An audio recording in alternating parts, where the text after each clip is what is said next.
Hello students, my name is Rohit Kushwaha. तो आज हम लोग क्लास 11 का फर्स्ट लेक्चर पढ़ने वाले हैं और चैप्टर का नाम जैसा कि आप लोग को दिख रहा होगा, सम बेसिक कॉन्सेप्ट। क्लियर है? तो अभी तक जो हम लोगों ने डिस्कस किया हुआ है वो सब बेसिक डिस्कस किया हुआ है। हम लोगों ने पढ़ा था कि कोई भी बॉन्ड फॉर्म क्यों होता है या नेचर में कोई भी रिएक्शन क्यों होती है, आयनाइजेशन एनर्जी क्या होती है, इलेक्ट्रॉन एफिनिटी क्या होती है, या फिर बॉन्ड एनर्जी क्या होती है। ये सारी चीज़ें बेसिक से डिस्कस की थी, याद होगा आप लोगों को। तो अगर आपने अभी तक वो लेक्चर नहीं देखा तो प्लीज़ आप पहले जाइए प्लेलिस्ट में और उस लेक्चर को वॉच कीजिए। क्लियर है? तो अब देखो हम लोग स्टार्ट करते हैं सम बेसिक कॉन्सेप्ट को। तो 11 क्लास का फर्स्ट लेक्चर स्टार्ट करने वाले हम लोग। तो जैसा कि आप लोगों को दिख रहा है मैटर, तो मैटर क्या होगा? Anything which occupy space and has mass is called matter. कोई भी ऐसी चीज जो जगह घेरती है और उसका मास होता है उसको हम लोग क्या बोलते हैं? मैटर बोलते हैं। क्लियर है? मैटर हम लोग क्या है? मैटर है। मार्कर क्या है? मैटर है। बोर्ड भी क्या है? वो भी मैटर है। ठीक है? और ये अखिल सर जा रहे हैं वो भी कौन है? मैटर है। आ रही बात समझ में आप लोगों को? अब मैटर क्या नहीं होता है? जैसे फीलिंग्स हो गई, इमोशंस हो गए, ये सब मैटर नहीं होते हैं। क्लियर है? चलो ठीक है। अब देखो मैटर को का क्लासिफिकेशन कैसे किया गया है। एक किया गया फिजिकल क्लासिफिकेशन, वो किया गया फिजिकल प्रॉपर्टी के बेस पर, और सेकंड किया गया केमिकल क्लासिफिकेशन, वो किया गया केमिकल प्रॉपर्टी के बेस पर। ठीक है? तो हम लोग देखो 1 बाय 1 दोनों क्लासिफिकेशन लिखते हैं, फिर इसको पढ़ते हैं। तो पहला हो जाएगा यहाँ पर physical classification and second one होगा केमिकल क्लासिफिकेशन। आधी बात समझ में आप लोगों को? अब देखो फिजिकल क्लासिफिकेशन में क्या क्या कैसे डिवाइड किया गया, देखो यहाँ पर मैं यहाँ लिख देता हूँ। पहला क्या हो जाएगा? सॉलिड हो गया, second liquid, third gas, fourth plasma. ठीक है? एंड 5 क्या होगा? Bose Einstein condensate. ठीक है ना? अब देखो केमिकल क्लासिफिकेशन की मैं बात करता हूं। केमिकल क्लासिफिकेशन देखो यहाँ पर क्या होगा? 2 पार्ट में डिवाइड किया गया, एक तो प्योर हो गया और दूसरा क्या हो गया? मिक्सचर हो गया। क्लियर है? अब प्योर में भी देखो क्या होगा? प्योर में फर्स्ट वन क्या है यहाँ पर? एलिमेंट, एंड सेकेंड वन क्या होगा? कंपाउंड। क्लियर है? अब मिक्सचर में देखो क्या होगा? 2 पार्ट है इसके, एक होगा homogeneous mixture and second one होगा हेट्रोजीनियस मिक्सचर। क्लियर है बच्चों? तो देखो हम लोग 1 बाय 1 सब डिस्कस करते हैं। फिजिकल क्लासिफिकेशन भी पढ़ेंगे, केमिकल क्लासिफिकेशन भी पढ़ेंगे, इसके बारे में भी हम लोग थोड़ी थोड़ी इंफॉर्मेशन लेंगे और इसके बारे में इंफॉर्मेशन लेंगे। क्लियर है? तो चैप्टर का स्टार्टिंग पार्ट है, बहुत ईजी है। तो पहले हम लोग स्टार्ट करते हैं फिजिकल क्लासिफिकेशन से। तो मैं इसको रफ करने जा रहा हूँ, आप लोगों ने नोट कर लिया होगा।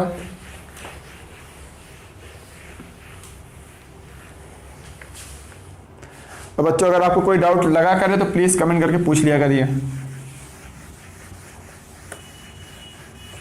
तो देखो बच्चों यहाँ पर पहले मैं आपको डिफरेंस बताता हूँ सॉलिड, लिक्विड और गैस में। तो जैसा आपको पता है एक ही सब्सटेंस तीनों स्टेट में रह सकता है। फॉर एग्जांपल वाटर हो गया, तो वाटर सॉलिड फॉर्म में भी रहता है, मतलब आइस फॉर्म में रहता है। वाटर लिक्विड फॉर्म में भी रहता है और वाटर गैस वेपर फॉर्म में भी रहता है। क्लियर है? वाटर जब इवेपोरेट करते हैं तो उसकी वेपर बनती है, तो वेपर फॉर्म में भी रहता है। तो ये स्टेट में कैसे रह सकता है वो डिपेंड करता है वाटर किस स्टेट में है, कि वो टेम्परेचर कितना है और प्रेशर कितना है। अगर प्रेशर की वैल्यू 1 atm है तो अगर आप टेम्परेचर 0 डिग्री से कम लोगे तो वाटर सॉलिड फॉर्म में रहेगा। अगर आप टेम्परेचर की वैल्यू 0 से 100 के बीच में लोगे तो वाटर लिक्विड फॉर्म में रहेगा। अगर आप टेम्परेचर की वैल्यू 100 डिग्री सेल्सियस से ज़्यादा लोगे तो वाटर वेपर फॉर्म में रहेगा। क्लियर है? तो प्रेशर और टेम्परेचर पर डिपेंड करता है कि उसकी फिजिकल स्टेट क्या होने वाली है सब्सटेंस की। आ रही बात समझ में आप लोगों को? तो जैसे मान लो कोई भी सब्सटेंस है, मैंने यहाँ पे ले लिया कि सब्सटेंस किस फॉर्म में है? सॉलिड फॉर्म में है। तो मान लो सॉलिड फॉर्म में तो हीट करोगे तो क्या बनेगा? वो हीट करने पे सॉलिड लिक्विड में कन्वर्ट हो जाएगा। क्लियर है? चलो ठीक है। अब लिक्विड को अगर तुम हीट करोगे तो क्या होगा, तो ये भी बहुत ही आसान है, बता सकते हो। तो कन्वर्ट किस में होगा, गैस फॉर्म में होगा। तो लिक्विड को हीट करने पे गैस बन जाता है। बट कुछ कुछ लिक्विड ऐसे होते हैं जिनको लिक्विड को हीट करोगे तो गैस नहीं बनता है, क्या बनता है, सॉलिड बन जाता है। फॉर एग्जाम्पल की मैं बात करूं, अगर आपको एग्जाम्पल पता तो प्लीज कमेंट करके बताना, फिर भी मैं देखो बता देता हूं। जैसे मान लो अंडा ले लो, एग ले लो। एग क्या होता है, लिक्विड होता है, उसको आप हीट करो तो बॉयल हो जाता है, अब बॉयल होगा तो कैसा हो गया, सॉलिड हो गया। क्लियर है। तो लिक्विड हीट करने पे देखो, उस केस में, अंडे केस में क्या हो गया, लिक्विड हीट किया तो गैस ना बन के वो सॉलिड बन गया। तो बच्चों हम लोग यहाँ पे जो बात कर रहे हैं वहां पर फिजिकल चेंज की बात कर रहे हैं, जबकि वहां पर अंडे वाले केस में फिजिकल चेंज नहीं हो रहा है, वहां पर केमिकल चेंज हो रहा है। आ रही बात समझ में। तो यहाँ हम लोग जो बात कर रहे हैं फिजिकल चेंज की बात कर रहे हैं। तो सॉलिड को हीट करोगे लिक्विड बनेगा, लिक्विड को हीट करोगे कौन सी फिजिकल स्टेट आएगी, गैस बनेगा। अब बच्चों गैस, जैसे फॉर एग्जांपल, चलो मैं लिख देता हूं पहले, गैस O2N2C, ठीक है, H2 आप कोई भी ले सकते हो, CO2 ले सकते हो। तो मैंने क्या ले लिया यहाँ पर, H2 गैस ले ली। क्लियर है। अब क्या हुआ बच्चों, देखो यहाँ पर ये गैस है। अब गैस को अगर तुम हीट करोगे तो क्या बनेगा, चलो बच्चों मैंने इसको भी क्या किया, हीट कर दिया। तो सोचो गैस को हीट करने पर क्या होगा। तो देखो मैं आपको बताना चाहता हूं, हम लोगों ने पढ़ा हुआ था, अगर आप लोगों ने बेसिक लेक्चर्स देखे होंगे जो हम लोगों ने पिछले लेक्चर्स बनाए हुए हैं, तो आपको याद होगा कि कभी भी कोई बॉन्ड बनता है तो एनर्जी क्या होती है, रिलीज होती है। और अगर आप कोई भी बॉन्ड तोड़ोगे तो एनर्जी आपको देनी पड़ती है। ठीक है, आयनिक बॉन्ड तोड़ोगे तब भी एनर्जी देनी पड़ेगी, कोवलेंट बॉन्ड तोड़ोगे तब भी एनर्जी देनी पड़ेगी। बट आयनिक बॉन्ड तोड़ने पे जो एनर्जी देनी पड़ती है उसका नाम लैटिस एनर्जी होता है। और अगर आपने कोवलेंट बॉन्ड ब्रेक कर दिया तो जो एनर्जी देनी पड़ेगी उसको बोलते हैं बॉन्ड एनर्जी। ये हम लोग डिस्कस कर चुके हैं। तो देखो बच्चों यहाँ पर क्या होगा, आप हीट कर रहे हो, हीट कर रहे हो मतलब क्या कर रहे हो, इसको एनर्जी दे रहे हो।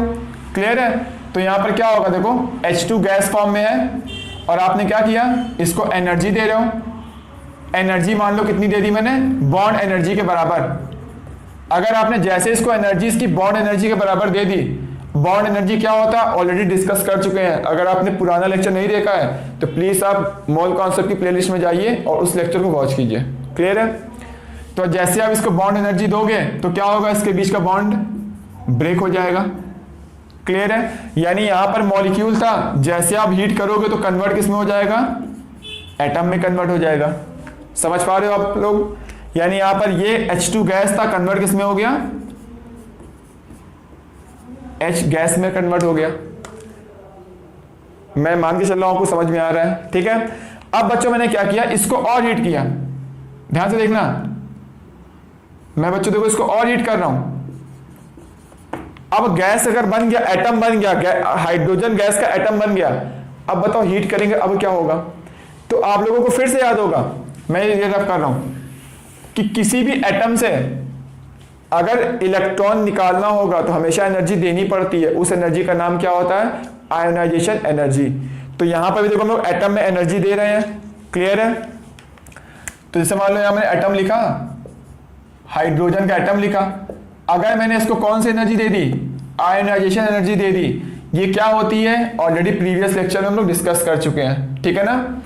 तो एनर्जी दोगे तो बच्चों इसमें क्या होगा, इससे इलेक्ट्रॉन बाहर निकल जाएगा और प्लस ये, तो इस एनर्जी का नाम क्या होता है, आयोनाइजेशन एनर्जी होता है। ठीक है ना। हम लोग एटम्स से इलेक्ट्रॉन किस स्टेट में निकालते हैं, गैसियस स्टेट से निकालते हैं। तो यहां पर गैसियस होना कंपलसरी है। ठीक है ना। आधी बात समझ में आप लोगों को। तो देखो बच्चों यहां पर क्या हुआ, मैंने इसको हीट दी, मतलब इसको मैं एनर्जी दे रहा हूं। तो जैसे इसको आयनेशन एनर्जी के बराबर एनर्जी मिलेगी, उससे क्या हो जाएगा, इलेक्ट्रॉन रिमूव हो जाएगा। इलेक्ट्रॉन रिमूव हो जाएगा मतलब H गैस कन्वर्ट किस में हो जाएगा, यहां पर H प्लस गैसियस में और प्लस इलेक्ट्रॉन में कन्वर्ट हो जाएगा। और इसी स्टेट को हम लोग क्या बोलते हैं, इसको हम लोग क्या बोलते हैं, प्लाज्मा बोलते हैं। ठीक है ना। या फिर इसी को हम लोग ये भी बोलते हैं hot ionised gas. Hot ionised gas बोल दो या फिर इसको क्या बोल दो, प्लाज्मा बोल दो। तो यानी सॉलिड के बाद क्या आता है, लिक्विड स्टेट आती है, लिक्विड के बाद गैस स्टेट आती है, और गैस के बाद एनर्जी देते जाओगे तो क्या होगा, प्लाज्मा स्टेट आएगी। क्लियर है। आपसे ये भी पूछ सकते हैं कि गैस से जब एटम कन्वर्ट हुआ तो यहाँ पे आपने कौन सी एनर्जी दी, तो इस एनर्जी को हम लोग क्या बोलते हैं, बॉन्ड एनर्जी बोलते हैं। एटम से जो आयंस कन्वर्ट हुआ तो यहाँ पे आपने कौन सी एनर्जी दी, इस एनर्जी को हम लोग क्या बोलते हैं, आयोनाइजेशन एनर्जी बोलते हैं। क्लियर है? ठीक है। अब हम लोग आगे भी पढ़ेंगे, यहाँ पर जब थर्मोडायनेमिक्स पढ़ेंगे तो सॉलिड से लिक्विड स्टेट में जाना भी क्या होता है आपका, और लिक्विड से गैस में जाना क्या होता है वो भी डिस्कस करेंगे। ठीक है ना। तब जैसे मैं बता भी देता हूँ, लिक्विड से गैस जाना क्या होता है, एंथैल्पी ऑफ वेपोराइजेशन होता है। ठीक है ना। चलो ठीक है। तो अब देखो बच्चों, सॉलिड लिक्विड गैस और प्लाज्मा 4 स्टेट तो हो गई। अब लास्ट वन क्या थी, 5 वाली, बोस आइंस्टाइन कंडेंसेट थी। तो अब देखो बच्चों, हम लोगों ने क्या किया, मैंने क्या किया, यहां से कूल करना स्टार्ट किया, मतलब टेम्परेचर को डिक्रीज करना स्टार्ट किया। अभी तक तुम लोग टेम्परेचर क्या कर रहे थे, हीट कर रहे थे, मतलब टेम्परेचर को इंक्रीज कर रहे थे। अब मैंने क्या किया, टेम्परेचर को डिक्रीज करना स्टार्ट किया। तो अब जैसे जैसे टेम्परेचर को डिक्रीज करोगे, देखो वैसे वैसे क्या होगा, टेम्परेचर मैंने कितना डिक्रीज कर दिया, यानी मैंने टेम्परेचर कर दिया अप्रोक्सीमेट 0 केल्विन कर दिया। 0 केल्विन मतलब अप्रोक्सीमेट में क्यों बोल रहा हूँ कि मैंने अप्रोक्सीमेट कर दिया -273.15 डिग्री सेल्सियस कर दिया। ठीक है। तो उस सब्सटेंस की जो स्टेट बनेगी उस स्टेट को हम लोग बोलते हैं बोस आइंस्टाइन कंडेंसेट। तो बच्चों 5 स्टेट समझ में आ रही होगी। तो सॉलिड के बाद लिक्विड, लिक्विड के बाद गैस, गैस के बाद प्लाज्मा, और सॉलिड के पहले वाली स्टेट को क्या बोलते हैं, बोस आइंस्टाइन कंडेंसेट बोलते हैं। ठीक है। तो हम लोगों को मेनली बोस आइंस्टाइन कंडेंसेट और प्लाज्मा के बारे में नहीं पढ़ना है, हम लोगों को मेनली किसके बारे में पढ़ना है, सॉलिड, लिक्विड और गैस के बारे में पढ़ना है। तो आपने नोट कर लिया होगा, तो मैं रफ करता हूं इसको।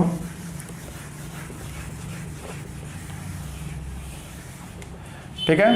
तो मैं इसको भी रफ करता हूं।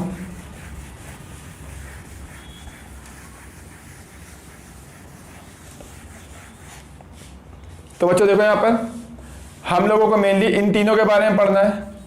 इन तीनों में सॉलिड, लिक्विड, गैस में अब डिफरेंस की मैं बात करूं, डिफरेंस ऑलरेडी आप लोग जानते हैं। इन तीनों में सबसे ज्यादा डेंसिटी किसकी होती है, सॉलिड की। किसके मॉलिक्यूल पास पास होते हैं, सॉलिड के। किसकी डेंसिटी कम होती है, गैस की। इन तीनों में कौन सब्सटेंस, इन तीनों में किस मॉलिक्यूल की कंप्रेसिबिलिटी ज्यादा होती है, तो ये सबसे ज्यादा कंप्रेस हो सकता है। किसकी एक्सपेंडेबिलिटी ज्यादा होती है, गैस की ज्यादा होती है। किसका साइज और किसका शेप फिक्स होता है, किसका वॉल्यूम फिक्स होता है, सॉलिड का होता है। आ रही बात समझ में? तो किसका शेप फिक्स नहीं होता है, किसका वॉल्यूम फिक्स नहीं होता है, वो गैस का होता है। तो ऐसे आपको प्रॉपर्टीज तीनों में डिफरेंस तो आता ही होगा, बहुत बेसिक सा है। ठीक है ना। अगर आपको अभी भी कोई डाउट लग रहा हो तो प्लीज आप कमेंट करके जरूर पूछिएगा। क्लियर है? तो अब हम लोग सेकेंड वन पढ़ते हैं, मैटर का केमिकल क्लासिफिकेशन के बारे में। तो बच्चों एक चीज मैं और बता दे रहा हूं, यहां पे मैंने टेम्परेचर लिखा हुआ था, 0 केल्विन लिखा था मैंने। ठीक है। फिर उसके बाद मैंने लिख दिया था डिग्री सेल्सियस में लिख दिया था। तो हो सकता है आपको केल्विन और डिग्री सेल्सियस में कन्वर्ट करना ना आता हो, तो मैं पहले से देखो मैं आपको एक बार बता भी देता हूं जो कि यूज होगा आगे चल के। तो देखो बच्चों, टेम्परेचर कन्वर्जन कैसे करते हैं, तो टेम्परेचर डिग्री सेल्सियस में भी होता है, क्लियर है, और टेम्परेचर केल्विन में भी होता है। तो डिग्री सेल्सियस अगर आपको केल्विन में कन्वर्ट करना हो तो आप ऐसे कन्वर्ट कर सकते हो। यहाँ पे डिग्री सेल्सियस की वैल्यू रखो तो यहाँ से केल्विन आ जाएगा, या केल्विन में रखो तो डिग्री सेल्सियस आ जाएगा। क्लियर है? और देखो एक फ़ारेनहाइट भी होता है टेम्परेचर को की यूनिट। ठीक है। इसमें क्या होगा, 100 डिवाइड बाई 180 होगा F फ़ारेनहाइट -32। तो इसको सॉल्व करोगे आएगा 5/9। तो बच्चों इस इक्वेशन का यूज करके आप टेम्परेचर को डिग्री सेल्सियस में भी कन्वर्ट कर सकते हो, केल्विन में कन्वर्ट कर सकते हो, फ़ारेनहाइट में कन्वर्ट कर सकते हो। तो कोई भी एक वैल्यू दी हो आप दूसरे में कन्वर्ट कर सकते हो। आ रही बात समझ में आप लोगों को? तो आप लोग इसको नोट कर लेना, ये बहुत ही इंपॉर्टेंट है, आगे चलकर हम लोग यूज करने वाले हैं। और देखो मैं आपको बता रहा हूं, प्रेशर कन्वर्जन भी बता देता हूं, ये भी बहुत ही ज्यादा इंपॉर्टेंट है। तो देखो बच्चों, प्रेशर कन्वर्जन क्या होगा, जैसे मैं बात करूं 1 atm इक्वल टू कितना होता है, तो 1 atm इक्वल टू होता है अब 760 टॉर भी बोल सकते हो, और 1 ATM इक्वल टू होता है 760 mmHg भी होता है, ये भी समझ में आ रहा होगा आप लोगों को। 1 ATM equal to 76 centimetre Hg भी होता है, एंड 1 ATM इक्वल टू, और भी प्रेशर की बहुत सारी यूनिट होती है, जैसे मैं बात करूं 1.01325 बार भी होता है, क्लियर है। 1 ATM इक्वल टू 1.01325 इंटू 10 की पावर 5 पास्कल भी होता है, और 1 ATM इक्वल टू 1.01325 इंटू 10 की पावर 5 न्यूटन पर मीटर स्क्वायर भी होता है। तो इतने सारे कन्वर्जन है प्रेशर के, तो आपको कोई भी एक यूनिट में दिया हो तो दूसरे में कन्वर्ट करना हो, इजीली कन्वर्ट कर सकते हो, ठीक है ना।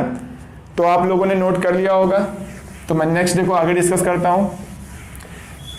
तो चलो मैं बच्चों लोग साथ में मैं आपको वॉल्यूम का कन्वर्जन भी बता देता हूं।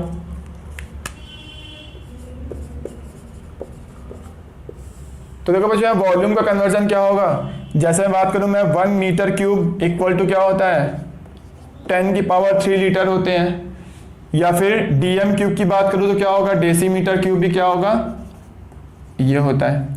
तो 1 मीटर क्यूब और 10 की पावर 3 लीटर और 10 की पावर 3 डीएम क्यूब तीनों क्या होते हैं बराबर होते हैं। तो आप मीटर से लीटर में, लीटर से मीटर क्यूब में कन्वर्ट इजीली कर सकते हो। अब चलो मैं एक और बताता हूं, 1 लीटर इक्वल टू क्या होता है 1000 ml होता है, और ml को हम लोग सेंटीमीटर क्यूब भी बोलते हैं, तो आप ये भी बोल सकते हो 1000 सेंटीमीटर क्यूब होता है, या फिर आप सेंटीमीटर क्यूब को ये भी बोल सकते हो 1000, मैं यही लिख देता हूँ 1000 सीसी भी बोल सकते हो। सीसी मतलब क्या होता है सेंटीमीटर क्यूब होता है।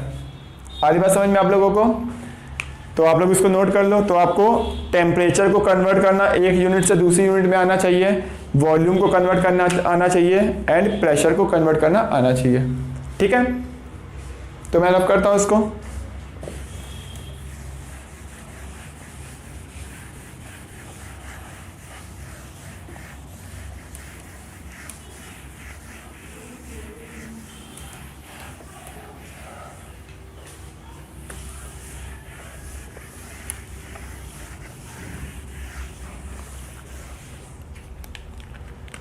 तो बच्चों देखो हम लोग नेक्स्ट पढ़ रहे हैं यहाँ पर मैटर का सेकंड पढ़ने जा रहे हैं हम लोग केमिकल क्लासिफिकेशन।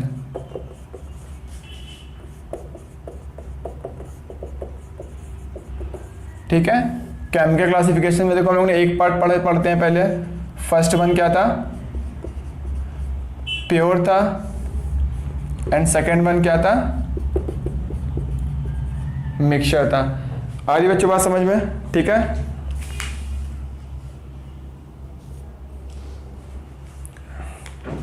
क्लियर है यहां तक। तो देखो मैं बताता हूं फर्स्ट प्योर के बारे में। तो प्योर मतलब क्या होगा, तो चलो वन बाय वन पढ़ते हैं इसको। तो अगर मैं प्योर की बात करूं, प्योर मतलब होता है जब कोई भी सब्सटेंस सेम टाइप का होता है उसको हम लोग बोलते हैं प्योर सब्सटेंस है। अब ये दो टाइप का हम लोगों ने इसमें लिखा था, देखो मैं वन बाय वन आपको अच्छे समझाता हूं। एक होता है एलिमेंट और दूसरा क्या होता है कंपाउंड होता है, ठीक है। एलिमेंट अगर देखो सेम टाइप का एटम है तो उसको हम लोग एलिमेंट बोलते हैं। जब सेम टाइप का मॉलिक्यूल्स होते हैं तो उसको हम लोग क्या बोलते हैं कंपाउंड बोलते हैं। देखो सेम टाइप मतलब प्योर मतलब होता है सिर्फ एक ही चीज है, उसके अलावा कोई दूसरी चीज नहीं है, यानी सब ये चीजें क्या है सेम टाइप की हैं। अगर सेम टाइप के एटम्स रखे हुए हैं तो उसको हम लोग क्या बोलेंगे वो एलिमेंट दिया हुआ है, क्लियर है। और सेम टाइप के अगर मॉलिक्यूल है, फॉर एग्जांपल मैंने पानी ले लिया, अगर मैं बोलूंगा प्योर वाटर है इसका मतलब वहां पर सिर्फ वाटर के मॉलिक्यूल और कोई भी मॉलिक्यूल नहीं है, तो उसको हम लोग क्या बोलेंगे कंपाउंड बोलेंगे। आ रही बात समझ में। तो प्योर मतलब सेम टाइप का, मतलब उसमें कुछ भी नहीं है, सिर्फ एक ही टाइप के मॉलिक्यूल है या फिर एक ही टाइप के एटम है। अगर एक ही टाइप के एटम है मतलब एलिमेंट हो गया, या एक ही टाइप का कंपाउंड है मतलब क्या हो गया मॉलिक्यूल हो गया, क्लियर है। तो मैं इसको रफ करता हूं, बहुत बेसिक था, आपको ये पता ही होगा पहले से। अब देखो इसी में सेकेंड पार्ट की मैं बात करता हूँ। इसका सेकेंड पार्ट क्या होगा, पहला तो डिस्कस कर लिया हम लोगों ने प्योर वाला। सेकेंड होगा यहाँ पर मैं मिक्सचर की बात करता हूँ। मिक्सचर मतलब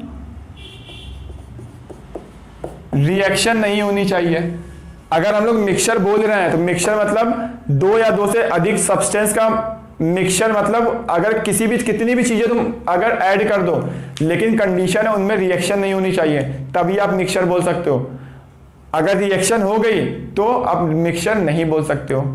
तो मैं मिक्सचर बोल रहा हूं मतलब रिएक्शन नहीं होनी चाहिए। तो जैसे मैंने क्या किया, देखो मैं दो पार्ट में डिवाइड कर रहा हूं। पहला क्या होगा यहां पर, होमोजीनियस मिक्सचर था, क्लियर है, एंड सेकेंड वन था हेट्रोजीनियस मिक्सचर। तो देखो बच्चों मैंने क्या किया, मैंने वाटर लिया और वाटर में NaCl को डाल दिया। तो अगर आप पानी में NaCl को डालोगे तो NaCl क्या होगा, पानी में डिसॉल्व हो जाएगा, क्लियर है, बट वो रिएक्शन नहीं करेगा। तो ऐसे मिक्सचर को हम लोग क्या बोलते हैं, होमोजीनियस। मतलब NaCl क्या होगा, अगर आप पानी के किसी भी पॉइंट पे देखो, मान लो मैंने क्या लिया, एक ग्लास में पानी लिया, उससे मैंने क्या किया 5 ग्राम नमक डाल दिया। तो आप बताओ नमक की जो कंसंट्रेशन है, जो नमक के मॉलिक्यूल होंगे वो बताओ किस पार्ट में, पानी के किस पॉइंट पे ज्यादा होंगे, हर जगह सेम होंगे। आ इस बात समझ में। या फिर अब पानी में तुम शुगर को डाल दो, तो जैसे आप पानी में शुगर को डालोगे वैसे क्या होगा, पानी हर जगह समान मीठा होगा, यानी एक ही टाइप का मीठा होगा। ऐसा तो बिल्कुल नहीं होगा कि एक साइड में ज्यादा मीठा है एक साइड में कम मीठा है। तो इसको बच्चों हम लोग बोलते हैं कंसंट्रेशन बोलते हैं, हम लोग आगे डिस्कस करेंगे। तो NaCl की जो कंसंट्रेशन होती है वाटर के हर एक पार्ट में क्या होगी, बराबर होगी, मतलब सेम होगी। तो ऐसे मिक्सचर को हम लोग क्या बोलते हैं, होमोजीनियस मिक्सचर बोलते हैं। अगर इसी में वाटर में मैंने NaCl ना डाल के मैंने क्या डाल दिया, यहाँ पर सैंड डाल दिया, तो सैंड डालोगे तो क्या होगा, अब हर जगह पानी में सैंड के पार्टिकल सेम नहीं होंगे। बॉटम में सैंड क्या होगी, ज्यादा होगी, सैंड मतलब बालू क्या होगी, बॉटम में ज्यादा होगी, और सरफेस में क्या होगी, कम होगी, क्लियर है। तो ऐसे मिक्सचर को हम लोग क्या बोलते हैं, हेट्रोजीनियस मिक्सचर। यदि इनका फेस क्या है तुम्हारा, देखो ये तुम्हारे NaCl पानी में, NaCl के जो पार्टिकल होंगे पानी में हर जगह बराबर होंगे, तो ऐसे मिक्सचर को बोलते हैं होमोजीनियस मिक्सचर। और सैंड के पार्टिकल वाटर में हर जगह बराबर नहीं होंगे, तो ऐसे मिक्सचर को बोलते हैं हेट्रोजीनियस मिक्सचर। तो बच्चों समझ में आ रही बात आप लोगों को, तो आप लोग इसको नोट कर लीजिए, ठीक है। और आप लोग एक बात और सुनिए, NCERT को पढ़ते रहिए। तो मोल कॉन्सेप्ट में स्टार्ट किया है, सम बेसिक कॉन्सेप्ट को मोल कॉन्सेप्ट बोलते हैं। ये तो हम लोग बहुत डिटेल में पढ़ने वाले, बहुत अच्छे अच्छे क्वेश्चन सॉल्व करेंगे, ठीक है ना। बट आप एक बार बस रीडिंग मार लेना NCERT को, इतना इंपॉर्टेंट नहीं है, क्लियर है। बट एक बार रीडिंग मारना लेकिन कंपलसरी है। और अगर आपको अभी भी कोई डाउट लगेगा तो प्लीज कमेंट करके जरूर पूछिएगा, ठीक है। और आप डेली का डेली लेक्चर देखा करिए। तो नोट करिए, फिर हम लोग नेक्स्ट पढ़ते हैं, लॉ ऑफ केमिकल कॉम्बिनेशन पढ़ते हैं, ठीक है ना। तो उसके बारे में डिस्कस करते हैं।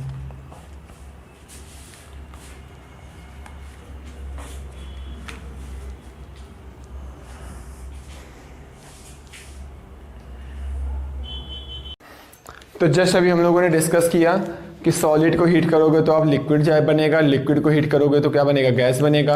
गैस को हीट करोगे तो पहले क्या होगा, आप हीट कर रहे हो मतलब एनर्जी दे रहे हो ना, तो गैस को हीट करोगे और गैस जैसे हाइड्रोजन गैस हो गई तो उसमें क्या होगा, बॉन्ड बना रहेगा। हीट करोगे तो उसको बॉन्ड एनर्जी मिल जाएगी, तो हाइड्रोजन के बीच का बॉन्ड क्या हो जाएगा, ब्रेक हो जाएगा, यानी हाइड्रोजन गैस जो होगी हाइड्रोजन एटम में कन्वर्ट हो जाएगी। फिर और हीट करोगे तो क्या होगा, एटम होगा, उसको और हीट करोगे तो क्या होगा, उसको और एनर्जी दे रहे हो तो उसको एटम को क्या होगा, आयनाइजेशन एनर्जी मिल जाएगी, तो एटम क्या होगा, आयनाइज हो जाएगा, मतलब उससे इलेक्ट्रॉन बाहर निकल जाएगा, तो H प्लस और प्लस इलेक्ट्रॉन बन जाएगा। उसको हम लोग क्या बोलेंगे कि ये प्लाज्मा स्टेट आ गई है, क्लियर है। और सॉलिड को क्या करोगे, तुम कूल करोगे और कंडेंस करोगे, ठीक है ना। तो उसको किस टेम्परेचर तक करोगे, अप्रॉक्सीमेट 0 केल्विन तक, यानी -273.15 डिग्री सेल्सियस तक। तो जो स्टेट बनेगी उसको हम लोग बोलते हैं बोस आइंस्टाइन कंडेंसेट, क्लियर है आप लोगों को। तो बच्चों लोग नेक्स्ट अब टॉपिक स्टार्ट करते हैं, law of conservation of law of chemical combination के बारे में। तो देखो लॉ ऑफ केमिकल कॉम्बिनेशन क्या है, यानी एलिमेंट से जो मॉलिक्यूल बनने की प्रोसेस होती है, एलिमेंट से कंपाउंड बनने की प्रोसेस, उसके लिए कुछ बेसिक्स लॉ हैं जो कि अभी इतने इंपॉर्टेंट नहीं है, बट ये बहुत ही पुराने लॉ हैं, तो जिस टाइम आए थे उस टाइम बहुत ही इंपॉर्टेंट थे, इनकी बहुत वैल्यू थी। क्लियर है?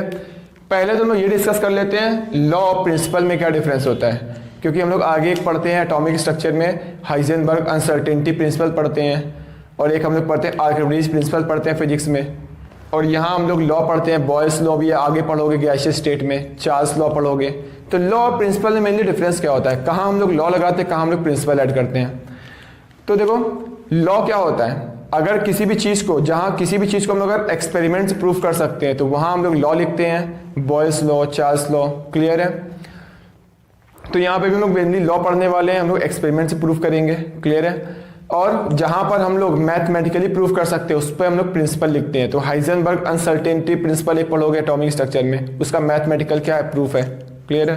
तो जिसको हम लोग क्या करेंगे, मैथमेटिकली प्रूव कर सकते हैं, वहाँ हम लोग प्रिंसिपल टर्म यूज़ करते हैं, और जिसको हम लोग एक्सपेरिमेंट से प्रूव करते हैं उसको क्या करते हैं, लॉ लगा देते हैं। क्लियर है? चलो ठीक है, हम लोग 5 या 6 बेसिक लॉ जितने भी हैं हम लोग सब 1 बाय 1 डिस्कस करने वाले हैं। क्लियर है? तो लॉ ऑफ केमिकल कॉम्बिनेशन है, यानी एटम्स यानी एलिमेंट से कंपाउंड बनने की प्रोसेस हम लोग यहाँ डिस्कस करेंगे। तो बच्चों लोग फर्स्ट लॉ पढ़ते हैं, लॉ ऑफ कंजर्वेशन ऑफ मास, यानी कभी भी हम लोग मास को ना ही क्रिएट कर सकते हैं ना ही हम लोग क्या डिस्ट्रॉय कर सकते हैं, यानी मास नाइदर भी क्रिएट नॉट भी डिस्ट्रॉय, बट हम लोग एक फॉर्म से दूसरे फॉर्म में कन्वर्ट कर सकते हैं। जैसे देखो इसमें सिंपल ये बेसिक सा बताया गया है कि किसी भी रिएक्शन में मास हमेशा क्या रहता है, कंजर्व रहता है। कंजर्व मतलब जैसे मान लो लेफ्ट में हम लोग क्या लिखते हैं, लेफ्ट में हम लोग लिखते हैं रिएक्टेंट, जैसे C+O2, ठीक है, कार्बन सॉलिड ऑक्सीजन गैस, ये रिएक्टेंट है और ये कंबाइन करके क्या बना रहे हैं, CO2 गैस बना रहे हैं। ठीक है? तो इसको हम लोग बोलते हैं, जो लेफ्ट में लिखा रहता है उसको बोलते हैं रिएक्टेंट, और जो राइट में लिखा हुआ उसको हम लोग क्या बोलेंगे, प्रोडक्ट।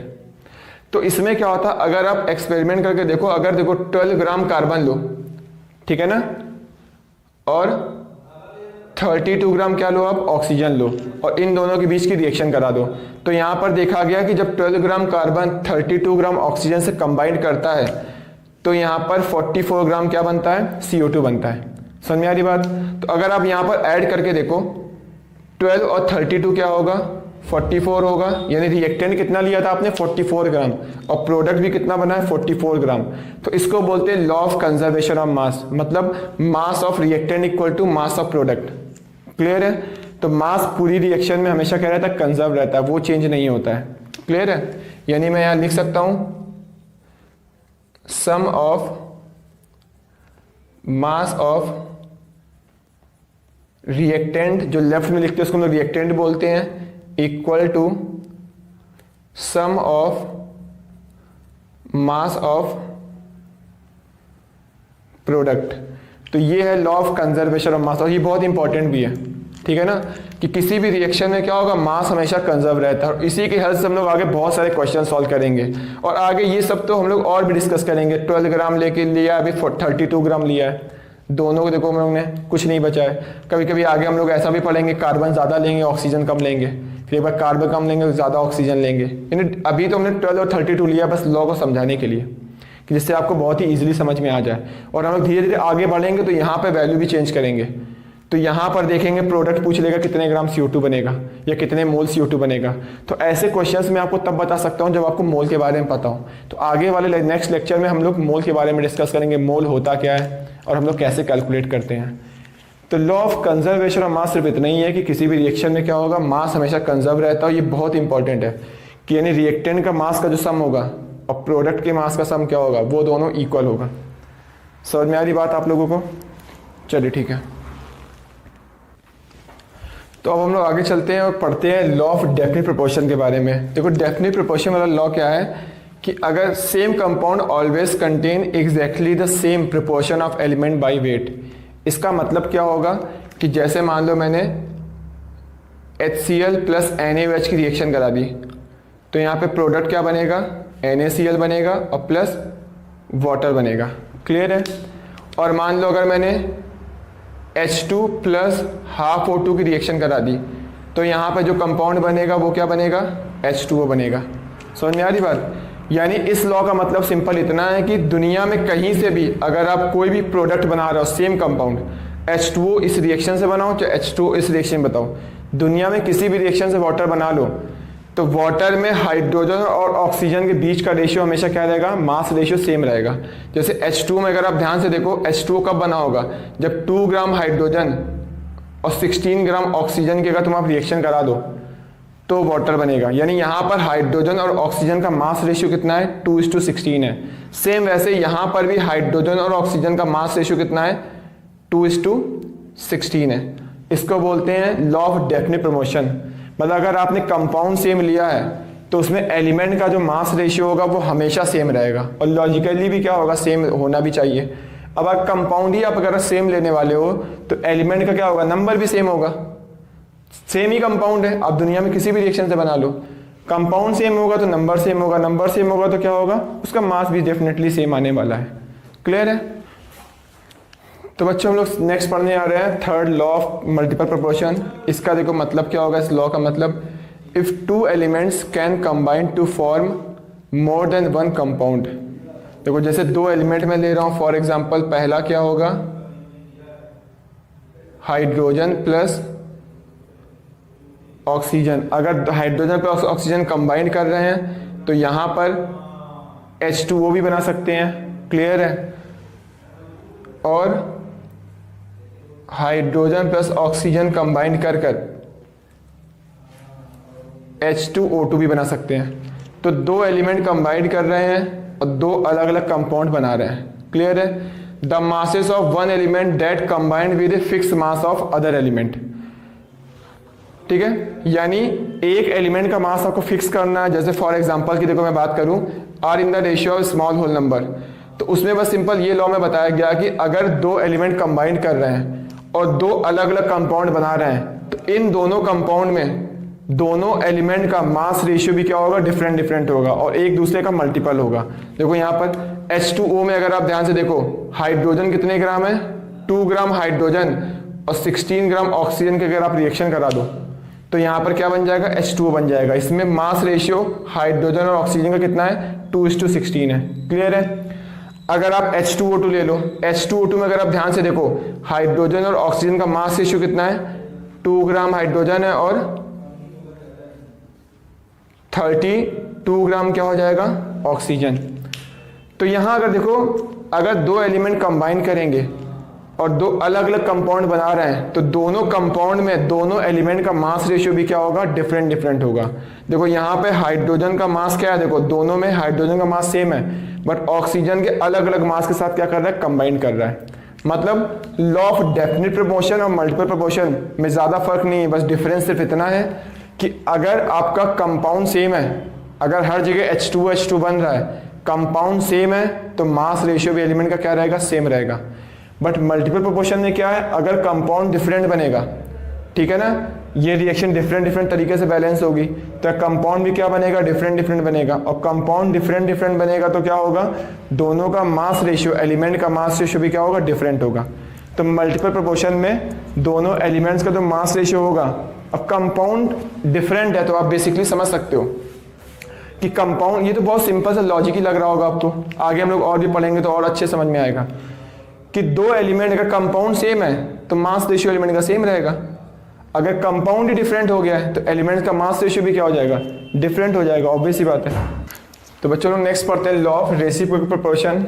तो देखो ये लॉ क्या है, बेसिकली मैं समझाने जा रहा हूँ आप लोगों को।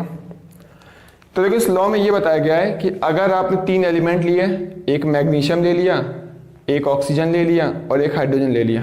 क्लियर है? अगर ये मैग्नीशियम हाइड्रोजन दोनों रिएक्शन करते हैं तो कंपाउंड क्या बनाएंगे, MgH2 बना लेंगे। क्लियर है? तो मैंने यहाँ पे क्या लिख दिया, MgH2।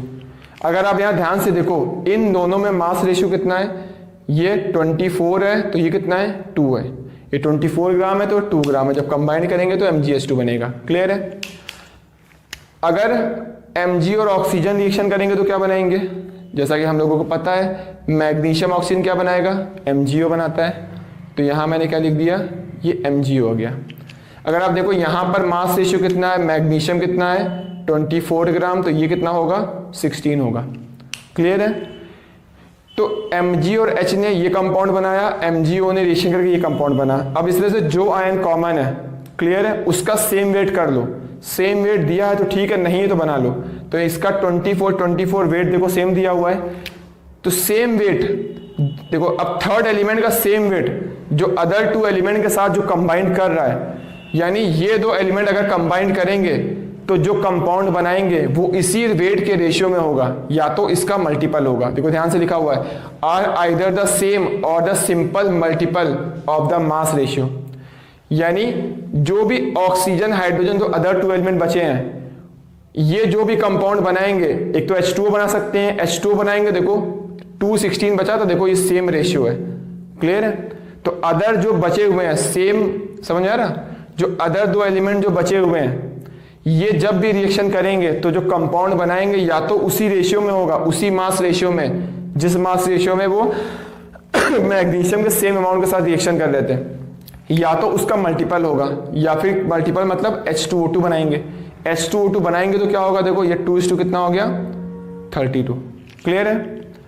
समझ में आ रही बात आपको? अगर आपको फिर भी समझ में ना आ रहा तो कमेंट करके नीचे पूछ सकते हैं। क्लियर है? और बेसिकली देखो हम लोग सिर्फ लॉ के बारे में आपको डिटेल में तो इतना डिस्कस नहीं कर रहा हूँ, बट आपको बहुत सी बेसिक चीज़ें लॉ समझा दे रहा हूँ अच्छे से। आपको डिटेल में अच्छे से समझ में तब आएगा जब आपको मोल के बारे में पता होगा। तो अभी तक तो मैंने मोल के बारे में आपको पढ़ाया नहीं है, तो नेक्स्ट क्लास से मैं आपको मोल के बारे में और डिटेल में डिस्कस करूंगा, बताऊंगा मोल होता क्या है, मोल कैलकुलेट कैसे करते हैं, उसके बाद आपको और अच्छे से समझ में आएगा ये सब चीज़ें। क्लियर है? चलो ठीक है, हम लोग आगे बढ़ते हैं। गैलुसैक लॉ ऑफ गैसियस वॉल्यूम। अब ये लॉ पढ़ने से पहले इस लॉ में कुछ कंडीशंस हैं कि टेम्परेचर और प्रेशर क्या होना चाहिए, सेम होना चाहिए। कंडीशन ये मस्ट है। क्लियर है? सेम टेम्परेचर प्रेशर ये मस्ट कंडीशन है। तो इस लॉ में सिंपल बस ये बताया गया है कि मान लो गैसेस रिएक्शन कर रही है, जैसे N2 गैस हो गई और प्लस H2 गैस हो गई, ये सिर्फ गैस पे लगेगा, ठीक है ना? तो यहाँ पे क्या बनेगा, 2NH3 क्या बनेगा, गैस बनेगा। तो इसमें लॉ में ये बोला गया अगर टेम्परेचर और प्रेशर सेम है तो जो गैसेस कंबाइंड करती हैं, ठीक है ना, उसी वॉल्यूम में कंबाइंड करेगी जो उनका मोल रेशियो होगा। मतलब यहाँ पे अगर 1 लिखा हुआ है तो इसमें इसका जो 1 वॉल्यूम होगा इसके 3 वॉल्यूम के साथ कंबाइंड करेगा। समझो बात को, इसका 1 वॉल्यूम इसके 3 वॉल्यूम के साथ कंबाइंड करेगा और कितने वॉल्यूम बनाएगा, 2 वॉल्यूम। और ये कब होगा, जब कंडीशन है सेम टेम्परेचर एंड प्रेशर होना कंपलसरी है, ये मस्ट कंडीशन है। क्लियर है? तो अगर टेम्परेचर प्रेशर सेम है तो अगर आपने इसको कितना ले लिया, अगर आपने इसको 10 ml ले लिया और इसको कितना ले लिया, इसको आपने 30 ml ले लिया, तो अगर आप लैब में इसको 10 ml लोगे, 30 ml लोगे, तो फिर आप अमोनिया बनाओगे तो अमोनिया कितना बनेगा, 1 इस रेशियो में बनेगा, 1:3 में कंबाइन होगा और 2 के रेशियो में बनेगा।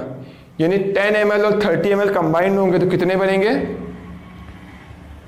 20 ml। समझ रहे हो बात को? यानी और चलो इसमें और एक एग्जांपल लेते हैं। अगर मान लो इसको आपने ले लिया 5 ml, अगर इसका आपने 5 ml लिया तो कंबाइन किससे करेगा, 3 टाइम्स, मतलब 15 ml से कंबाइन करेगा और कितना बनेगा ये, 10 ml। समझ रहे हो बात को? यानी वॉल्यूम उसी रेशियो में कंबाइन करेगा जिस रेशियो में मोल्स होगा, यानी जो भी यहाँ पे कोफिशिएंट होगा, और उसी रेशियो में वॉल्यूम बनेगा जिस रेशियो में क्या होगा, ये कोफिशिएंट होगा। क्लियर है? बट कंडीशन है टेम्परेचर और प्रेशर की वैल्यू क्या होनी चाहिए, सेम होनी चाहिए। क्लियर है? और ये लॉ मैं और अच्छे से आपको डिटेल में पढ़ाऊंगा जब मोल के बारे में बताऊंगा, इसको मोल से हम लोग प्रूव भी कर सकते हैं। क्लियर है? चलो ठीक है, आगे बढ़ते हैं हम लोग। तो बच्चों हम लोग 6 लॉ पढ़ते हैं, एवोगैड्रो लॉ। इसमें क्या होगा, अगर आपने टेम्परेचर और प्रेशर को सेम ले लिया, यहाँ पे भी कंडीशन है टेम्परेचर और प्रेशर की वैल्यू क्या होनी चाहिए, इक्वल होनी चाहिए, सेम होनी चाहिए। ठीक है? तो ये लॉ क्या है, same volume of all gases should contain क्या होगा, equal number of molecule. Condition क्या होगी, टेम्परेचर और प्रेशर की वैल्यू क्या होनी चाहिए, सेम होनी चाहिए।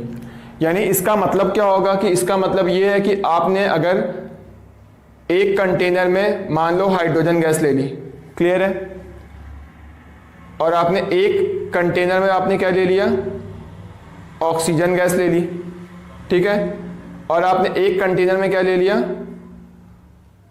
O3 गैस ले ली। क्लियर है? तो ये गैस क्या है? डायटोमिक है, ये डायटोमिक है, ये ट्राइटोमिक है। ट्राइटोमिक मतलब इसमें 3 एटम है, और ये डायटोमिक मतलब इन दोनों में 2 एटम है।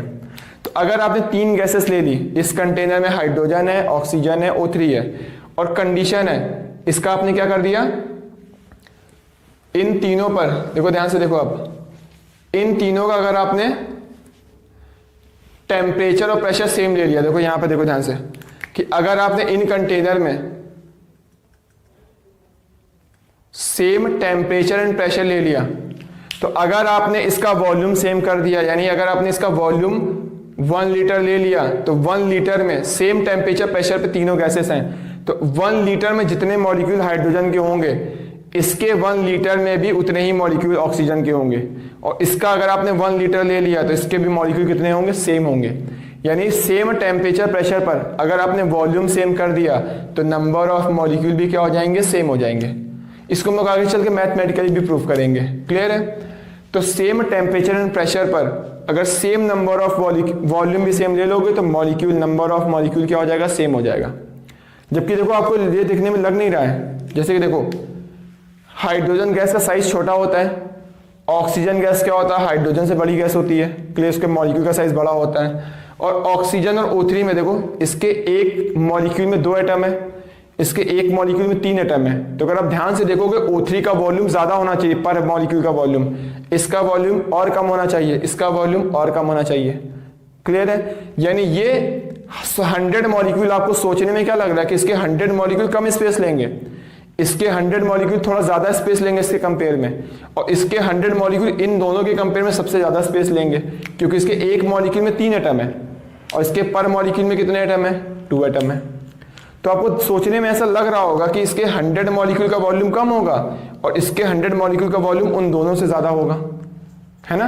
बट ऐसा नहीं होता है। यहाँ पर यही लॉ है, बस यही आपको समझना है इस बात को। इसको मैथमेटिकली प्रूव करेंगे तो और अच्छे समझ में आएगा आपको, कि अगर आपको थोड़ा बहुत मतलब थोड़ा वो कॉम्प्लेक्स लग रहा होगा तो बहुत इजी लग रहा होगा, ठीक है ना? अगर कॉम्प्लेक्स लग रहा है तो आप थोड़ा सा वेट करो, हम लोग आगे जब मोल पढ़ेंगे तो इसके ऐसे क्वेश्चन बहुत सारे करने वाले हैं। तो बस सिंपल लॉ इतना कि अगर आपने टेम्परेचर और प्रेशर सेम ले लिया, तो अगर आप वॉल्यूम जिस रेशियो में लोगे, नंबर ऑफ मॉलिक्यूल भी उस रेशियो में आ जाएगा। जैसे वॉल्यूम आपने लिया 1 लीटर, तो इसके 1 लीटर में जितने मॉलिक्यूल होंगे, इसके 1 लीटर में भी सेम मॉलिक्यूल होगा, और इसके 1 लीटर में भी सेम मॉलिक्यूल होगा। अगर आपने इसको 1 लीटर ले लिया और इसको कितना ले लिया? 2 लीटर, और इसको कितना ले लिया आपने? 3 लीटर। अब आपने वॉल्यूम चेंज कर दिया, तो जिस रेशियो में वॉल्यूम चेंज किया है उसी रेशियो में वॉल्यूम भी मॉलिक्यूल भी चेंज हो जाएगा। मतलब इसके 1 लीटर में मान लो अगर n मॉलिक्यूल हैं, तो इसके 2 लीटर लिया आपने, तो यहाँ पे कितना होगा? ट्वाइस n मॉलिक्यूल होंगे। यहाँ पे कितने होंगे? थ्राइस n मॉलिक्यूल होंगे। समझ रहे हो आप बात को? समझने को ट्राई करो। अगर फिर भी समझ में ना आए तो प्लीज कमेंट करके आप जरूर बताइएगा, ठीक है ना? या कोई डाउट हो या फिर आपको वीडियो कैसा लगा, लेक्चर कैसा लगा, प्लीज कमेंट करके जरूर बताइएगा। तो लॉ ये सिंपल इतना ही है कि सेम टेम्परेचर प्रेशर पर अगर आपने वॉल्यूम सेम ले लिया तो नंबर ऑफ मॉलिक्यूल सेम हो जाएंगे। अगर आपने